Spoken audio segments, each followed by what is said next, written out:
우리가 익숙한 말씀을 보거나 몇 차례 들었던 설교의 본문을 정할 때마다 늘 걱정이 없습니다. 여러분들이 너무나 잘 알기에 미리 결론을 내리지 않을까 하는 생각이에요. 자, 오늘 말씀도 익숙한 말씀이지만 여러 번 보았던 말씀이지만 오늘 처음 보는 말씀처럼 결론 안 내리고 말씀을 따라 읽어 가시기를 부탁을 드립니다.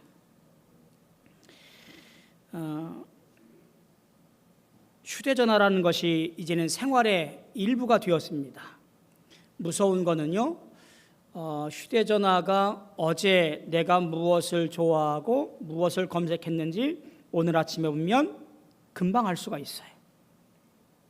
어제 내가 운동화가 필요해서 운동화를 검색하면요, 오늘 아침에 기가 막히게 운동화 광고가 먼저 떠요. 여름에 나들이 갈 때 뭐 입을까? 예쁜 옷을 검색했으면 오늘 아침에 나도 모르게 휴대폰을 켜면 예쁜 옷이 가장 먼저 눈에 띄도록 광고가 나와요. 그래서 스마트폰인가 봐요. 영리한 전화기, 똑똑한 전화기. 무서운 이야기지요. 우리의 입장에서는 두려운 거지요. 얘가 나를 다 아네. 그런데 기업의 입장에서는요, 이런 생각인 거예요. 정확히 구입할 사람에게만 집중하자라고 하는 거예요. 물론 거기에 기술적인 뭐가 있겠지만 그거에 관심 갖고 구입하고 싶은 의향 있는 사람에게 계속해서 그 광고를 내보내도록 하는 어떤 효율성 이런 것들을 극대화한 거지요. 오늘날의 시대는 이와 같이 효율성이라든가 가성비라든가 최적화라든가 이런 것이 오늘날 우리 시대의 언어가 되어져 버렸습니다. 이런 알고리즘 속에서 살아가고 있다는 거예요. 쉽게 말하면 낭비는 우리 시대의 죄다라는 생각인 거예요. 자, 그런데 오늘 본문에서의 일들은 이런 현 시대의 모습과는 전혀 다른 이해할 수 없는 한 농부의 이야기입니다. 농부가 씨를 뿌리는데 길에도 뿌려지고 돌짝밭에도 뿌려지고 가시덤불에도 뿌려집니다. 네 종류의 땅 가운데 세 곳에도 씨가 뿌려졌는데 사라져버리는 거지요. 그러니까 투자 대비 회소율이 낙제점인 거예요. 오늘날의 시각으로 보면 이 농부의 농사는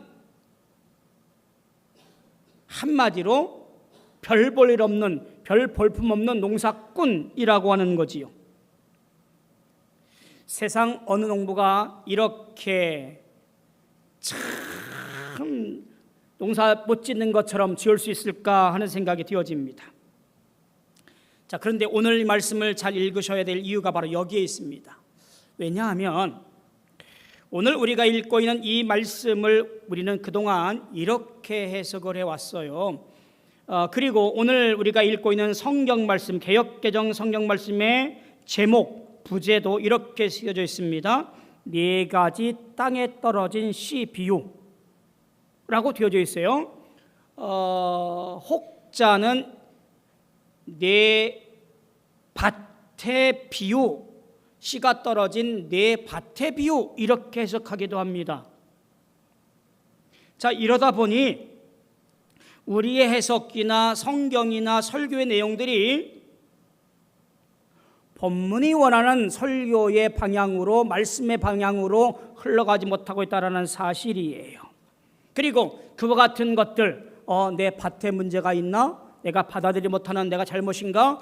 이런 문제 앞에 있다 보니 괜시리 마음이 무거워지곤 했습니다. 자, 그런데 오늘 말씀을 우리가 잘 보면 지금까지 알고 있던 씨의 문제나 밭에 관련된 문제가 아니라는 사실을 보게 되어집니다. 혹 우리가 비유를 해석할까 봐 제목을 아예 달아놓으셨어요. 18절에 가면 이렇습니다. 그런즉 씨 뿌리는 비유를 들으라. 조금 더 정확히 해석을 하자면, 원어에 가깝게 해석하자면 그런즉 씨 뿌리는 자의 비유를 들으라. 비유의 가장 주안점은 씨나 밭이 아니라 씨를 뿌리는 사람의 초점이 맞춰져 있다라고 하는 거예요. 새번역 성경이나 공동번역 성경의 제목, 부제는 씨 뿌리는 사람의 비유로 붙여져 있습니다. 우리가 읽고 있는 개역개정 성경을 보면 좀 아쉬운 게 바로 그거예요. 오늘 본문의 말씀은요, 씨, 밭의 문제가 아니라 씨를 뿌리는 사람, 씨를 뿌리는 자의 초점이 맞춰져야 되는 본문 비유의 말씀이다라는 것을 기억하고 말씀을 따라오시면 좋겠다 생각이 되어집니다. 자, 예수님께서 갈릴리 바닷가에서 배에 오르셨습니다. 무리가 모여들었고요, 그 바닷가에서 예수님께서 말씀을 전하십니다. 농사법에 대한 이야기를 합니다. 당시 흔하게 했던 농사법입니다. 오늘날과는 달라요. 파묘법이라고 그러지요. 씨를 그냥 뿌려서 농사 짓는 거예요. 오늘날의 농사법은 뭐지요? 주로 이양법이잖아요. 모를 키워서 그 모를 갖다가 옮겨 심는 농사법을 합니다. 이게 대부분의 농사법이에요. 근데 그 당시, 우리나라도 옛날에 했습니다만, 그냥 씨를 뿌리는 거예요. 잘하는 놈은 잘 키우고 또 죽는 놈은 죽고, 뭐 이런 농사법이 흔했던 농사법입니다. 예수님 당시에도 이런 그저 파묘법, 씨를 뿌려버리는 농사법이 있었습니다. 또 한 가지, 오늘날 농사 어떡하지요? 땅을 먼저 곱게 기경을 하고 그리고 그곳에 씨를 뿌려요. 자, 파묘법 어떻게 하죠? 옛날에는 씨를 뿌리고 나서 밭을 갈아엎습니다. 그래야 땅속에 묻히니까요. 우리하고 농사법이 전혀 다르지요. 지금 예수님의 이 말씀을 들을 때에 당시의 사람들은 자기들의 삶이니까 금방 이해했을 거라는 생각이 들어요. 그리고 그 이야기 가운데 뿌려진 씨가 길에도 돌짝밭에도 가시덤불에도 뿌려진다라고 말씀합니다. 그 당시 사람들은 고개를 끄덕끄덕하면서 이해하면서 들었을 것 같습니다. 이런 말씀의 끝에 예수님은 당시 사람들이 갖고 있던 상식에 굉장히 벗어나는 뒤흔드는 대목을 하나 덧붙여요. 그게 무슨 얘기냐면, 당시의 농사는요, 쌀 하나를 뿌려서 7개, 10개를 거둬들이면 대풍년이에요.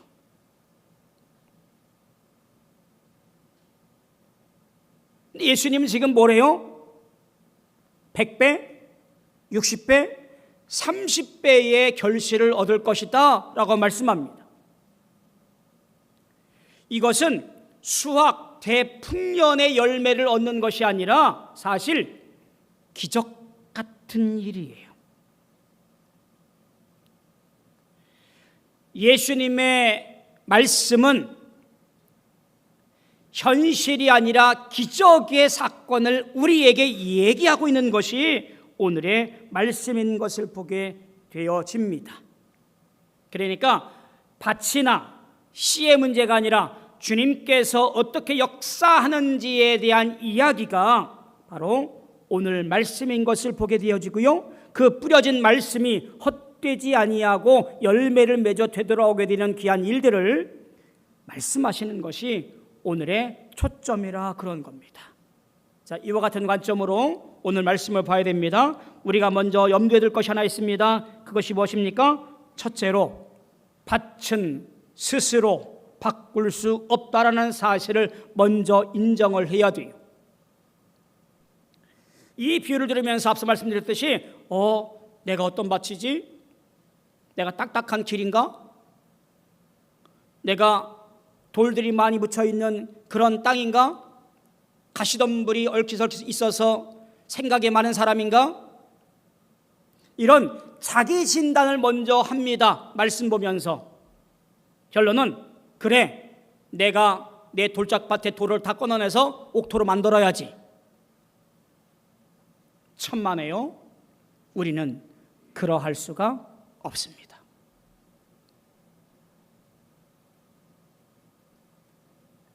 흙은 스스로를 선택할 수 없는 것이고요, 스스로를 기경하거나 돌을 골라내거나 가시덤불을 잘라내어서 옥토로 만들 수 없다는 사실을 우리가 먼저 인정해야 됩니다. 만약에 오늘 말씀의 결론이 내 힘으로 내 밭을 잘 기경하여라 라고 교훈하고 그것이 은혜가 되어진다고 한다면, 그것이 복음이라고 가르친다면, 안타깝게도 그것은 복음이 아니라 절망의 선고이지 않을까 생각이 들어요. 왜요? 우리는 내 힘으로 내 마음을, 이 굳어진 마음을 기경할 수 없기 때문에 그래. 로마서 8장이 이 문제를 가장 간단하게 대답을 합니다. 바울이 이렇게 말을 합니다. 육신의 생각은 사망이요 영의 생각은 생명과 평안이니라. 이 생각이라는 말은요, 그냥 단순하게 머리로 생각하는 그런 생각이 아니라 마음 전체가 기울어져 있는 상황, 이것이 원어의 뜻이에요. 여기 말하는 생각이 그런 거예요. 그러니까 삶의 지향, 바울이 말하는 생각의 의미가 그런 거예요. 내가 지금 어떤 생각을 가지고 삶을 이끌어가느냐라고 하는 것, 어디로 향해 기울어져 있느냐라고 하는 거예요. 예를 들자면 굉장히 기울어진 사람이 하나 있지요. 창세기 25장에 보면 에서가 바로 그런 사람으로 비춰집니다. 장자입니다. 족장감입니다. 능력이 있어요. 사냥을 좋아합니다. 부족장이 되어서 부족을 이끌 만한 출중한 자격 조건을 갖추고 있습니다. 거기다가 장자의 명분을 갖고 있어요. 그런데 그의 마음은 하나님이 아니라 세상의 것에 있었던 모양입니다. 자기 자신을 기억하고 교만하고 어느 것 하나 마음대로 할 수 있는 그런 것으로 생각했던 것 같습니다. 어느 날 사냥을 하고 돌아와서 내가 배가 고프니 장자의 명분이 내게 무슨 유익이 있겠는가 라고 말하면서 동생 야곱에게 붉은 죽 한 그릇을 장자의 명분과 바꿔서 먹습니다. 성경은 그날 이렇게 기록해요. 에서가 먹으며 마시고 일어나 갔으니, 이 네 개의 동사를 망설임도 없이 돌아섬도 없이 먹고 마시고 일어나 가버립니다. 왜 그랬을까요? 그의 마음의 지향이, 그의 삶의 지향이 하늘에 있지 아니하고 세상에 있기 때문에 그래요. 영원한 것을 붉은 죽 한 그릇과 바꾸어도 먹고 마시고 그리해도 아무런 미련이 없는 사람이 누구였어요? 에서라고 그런 거예요. 우리라면 어떨까요?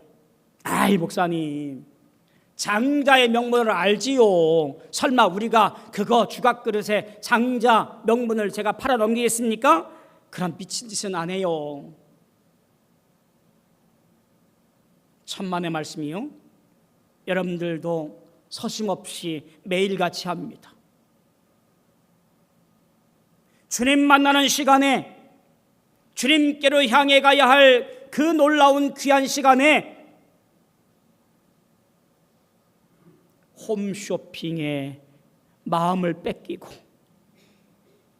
휴대폰에 순간순간 바뀌는 어떤 광고 앞에, 단지 15초짜리 광고 앞에 마감 임박, 이 말 앞에 나도 마음이 갑자기 변해서 주문해버리는 일들이, 주님 생각하기 전에 세상의 것을 더 먼저 생각하는 일들이 흔하게 있다는 얘기예요. 아닌가요? 바울은 말합니다.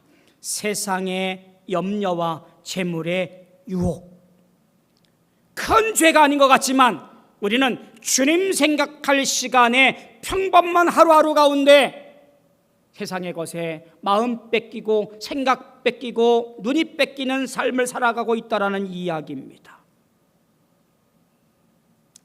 그렇다면 굳은 땅에서 우리는 소망이 없는 삶을 살아가는가? 아닙니다. 이겨낼 수 있는 힘이 있습니다. 같이 할 수 없는 일을 하시는 분이 계시기 때문에 우리는 이길 수 있고요, 승리할 수 있습니다. 로마서 8장 11절에 보니까 이런 말씀이 있어요. 예수를 죽은 자 가운데 살리신 이의 영이 너희 안에 거하시면, 그리스도 예수를 죽은 자 가운데 살리신 이가 너희 안에 거하시는 그의 영으로 말미암아 너희 죽을 몸도 살리시리라. 할렐루야. 딱딱하게 굳어진 내 땅도, 돌짝밭이 여서 아무것도 받아들이지 않는 내 마음도, 가시덤불 말아서 근심 걱정 많은 내 생각도 주님께서 임하시면, 성령께서 역사하시면 죽은 자를 살리신 것처럼 나를 살리신다라고 하는 이야기예요. 나는 할 수 없으나 성령께서는 일하시는 거예요. 주님께서 말씀하신 것을 성령께서 쟁기가 되어서 나를 갈아엎으시고 나를 기경하시고 가장 좋은 땅으로 만들어 두시는 거예요. 내가 할 수 있는 것은 주님을 내 안에 모시는 것, 그것이 가장 귀한 일이고요, 가장 복된 일입니다. 주님을 내 안에 모시면 주님께서 땅을 갈아엎고 돌을 걸러내고 가시덤불을 다 뽑아내어 주실 줄로 믿습니다. C.S. 루이스라고 하는 나니아 연대기를 기록한 영성가가 있습니다.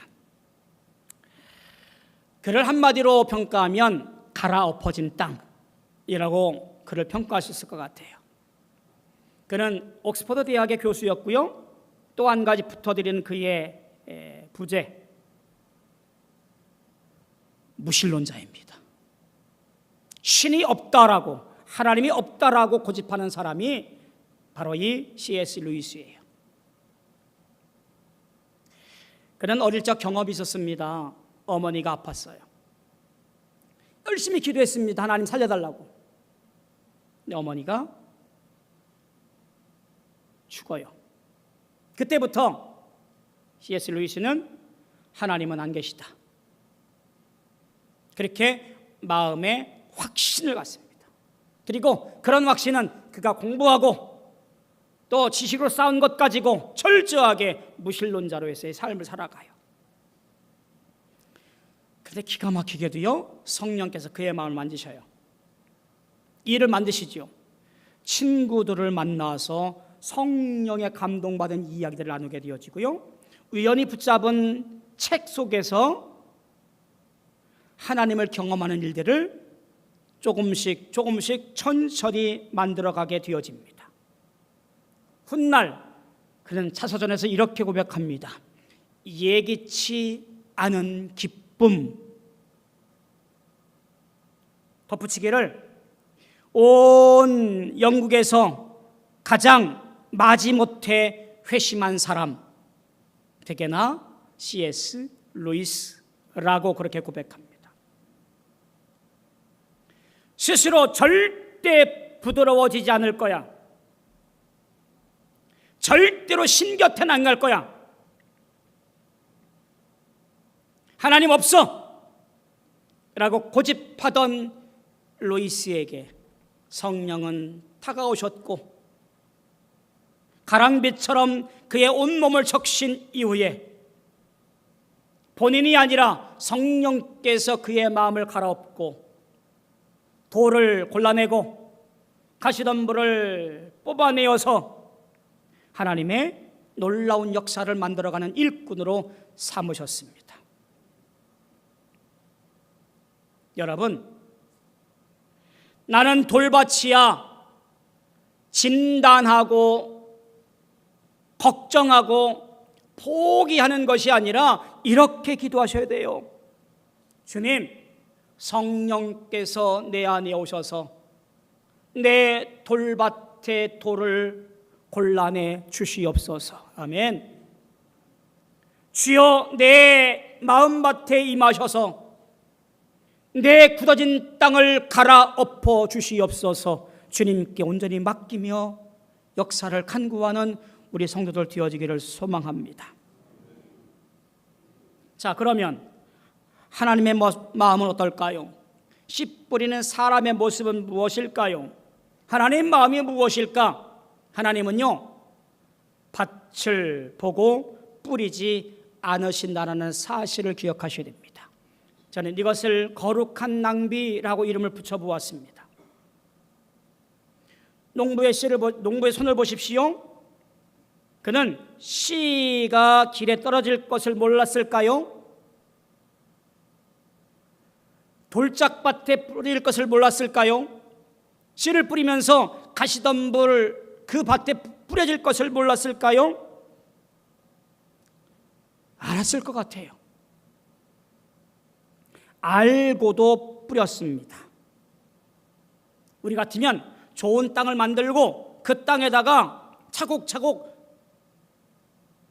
센치를 재면서 적당하게 골라서 심었을 텐데, 아껴서 뿌렸을 텐데, 오늘 본문 나오는 농부인 주님은 효율성이 아니라 모든 땅에 씨가 닿는 것을 택하셨던 것을 보게 되어집니다.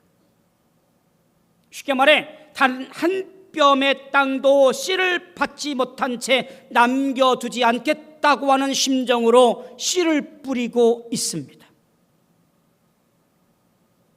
우리가 쉽게 말하는 단어가 있어요. 떠오르는 단어가 있습니다. 우리는 이것을 은혜라고 불러요. 웨슬리는 이렇게 보았습니다. 이 세상에 하나님의 은혜가 닿지 않은 사람은 단 한 명도 없습니다. 여러분, 이게 같은 말이에요. 우리가 회개하기 전에, 우리가 자격을 갖추기 전에, 우리가 하나님께 대하여 관심조차 없을 때 씨는 이미 우리 위에 떨어지고 있다라는 사실이에요. 그게 바로 하나님께서 씨를 뿌리시는 방법입니다. 이사야 55장 10절에 보니까 이는 비와 눈이 하늘로부터 내려서 그리로 되돌아 가지 아니하고 땅을 적셔서 소출이 나게 하며 싹이 나게 하며 파종하는 자에게는 종자를 주며 먹는 자에게는 양식을 준 것 같다라고 고백합니다. 비와 눈이 하늘에서 내릴 때 심사해서 여기는 되고 여기는 안 되고 이렇게 구분하지 않는다라는 말이에요. 잘 가꾼 밭이든 내버려진 밭이든 아파트 옥상이든 저 교도소 아니든 똑같이 내린다라고 하는 말입니다. 하나님 말씀이, 하나님 생각이, 하나님의 은혜가 그와 같다라는 얘기예요. 여러분 기억하셔야 됩니다. 그와 같은 하나님의 은혜로 말미암아 우리 나라에 복음이 전달되어지고 우리 교회가 세워지고 지금 교회 안에서 우리가 은혜의 예배를 함께 드릴 수 있게 되어진 거예요. 복음의 불모지인 이 조선 땅 1866년 병인박해가 시작되었습니다. 미국 상선 제너럴 셔먼호가 통상을 요구하며 우리나라에 접근합니다. 당시 쇄국 정책이었던 우리나라는 무역은 절대 안 된다 라고 하면서 그들을 공격합니다. 왜냐하면 제너럴 셔먼호는 현대식 무기를 장착하고 있었습니다. 상선이라고 하기보다는 왠지 전투선 같은 느낌으로 다가왔기 때문에 그래요. 물길을 잘 몰랐던 제너럴 셔먼호 선장은 물에 휩쓸려서 부딪혀서 파손하게 되어지고요. 공격을 받은 그 제너럴 셔먼 안에는 불이 붙게 됐습니다. 사람들이 물에 뛰어들어서 목숨을 구걸하라고 강가로 왔겠지요. 나오는 사람들을 가차없이 죽여버리는 일이 대동강 강변에서 일어나게 되어집니다. 그 속에 토마스 선교사가 있었습니다. 26살. 복음에 불모지인 이 조선 땅에 복음을 전하겠다고 성경책 들고 그 상선에 올라타 한국 조선 땅에 오기를 원했습니다. 그러나 그도 대동강변에서 많은 사람들과 같이 순교하게 되어집니다. 누가 보아도 무모한 복음 전도자였던 것으로 평가됩니다. 마치 딱딱한 돌밭 길가에 돌밭에 가시덤불에 던져진 복음의 씨앗 같은 것이 토마스 선교사의 순교인 것처럼 보여집니다. 그런데 그가 전한 성경책 한 권, 두 권, 그 성경책을 보고 박영식이라는 사람이 회심을 하고 최초한 사람이 회심을 하고 도배지로 불쳤던 그 성경책을 보고자 그의 가정에 들락달락 많은 사람들이 들어와 예수 믿는 사람으로 변화되어집니다. 40년이 지난 1907년 대부흥운동의 씨앗이 되었던 것을 보게 되어져요. 그리고 그 씨앗은 100배, 60배, 30배 결실을 맺어 오늘날 지금 저와 여러분들이 그 씨의 열매로 말미암아 예배드리고 있는 거예요.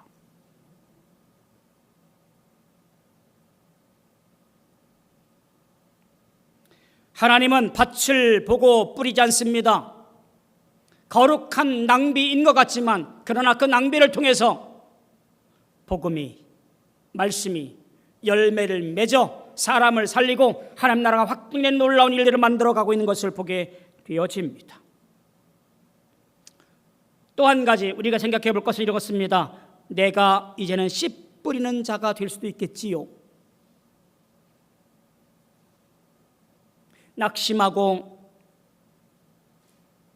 포기하고 싶을 때가 많을 것 같습니다.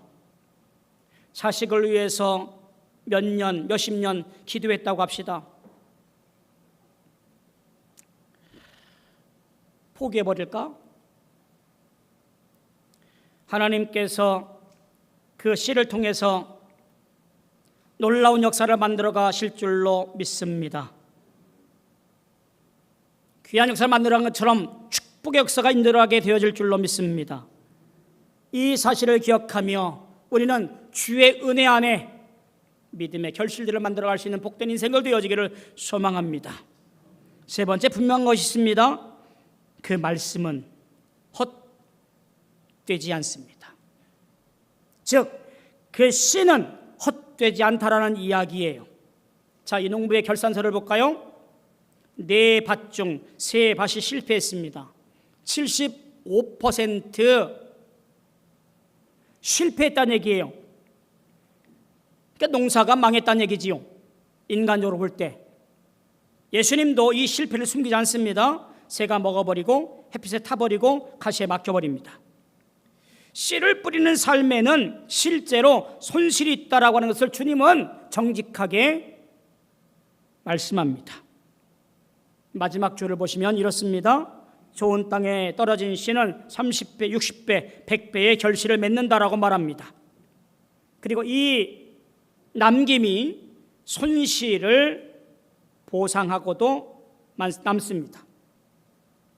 그러니까 하나님의 장부에는 손실로 끝나지 아니하고 오히려 상상을 초월하는 흑자로 남습니다. 무슨 얘기예요? 이것은 숫자로 계산할 수 있는 것이 아니라 결국 기적의 일을 하나님이 만드신다라는 얘기예요. 내 머리로 생각해 볼 때, 아하, 이것은 낭비야. 필요한 허비야 라고 생각하지만 하나님의 역사와 하나님 말씀의 일들은 놀라운 기적의 씨앗이 되어서 하나님 놀라운 말들을 만들어 가시고 일을 하신다라는 이야기입니다. 이사야 55장 11절에 보니까 이렇게 말씀을 하셔요. 내 입에서 나가는 말도 이와 같이 헛되이 내게로 되돌아오지 아니하고 나의 기뻐하는 뜻을 이루며 내가 보낸 일에 형통함이니라. 즉 하나님의 말씀은 그저 공중에 헛뿌려지는 울리는 꽹과리가 아니라 사건을 만들어 일을 이루시는 역사라는 사실이 창세기에서 빛이 있으라 하시니 빛이 있었던 것처럼 하나님 말씀은 기어이 무슨 일을 일으키고야 만다라는 얘기입니다. 다만 비가 내리고 싹이 날 동안 기다려야 하는 것, 그것이 우리가 할 일인 거지요.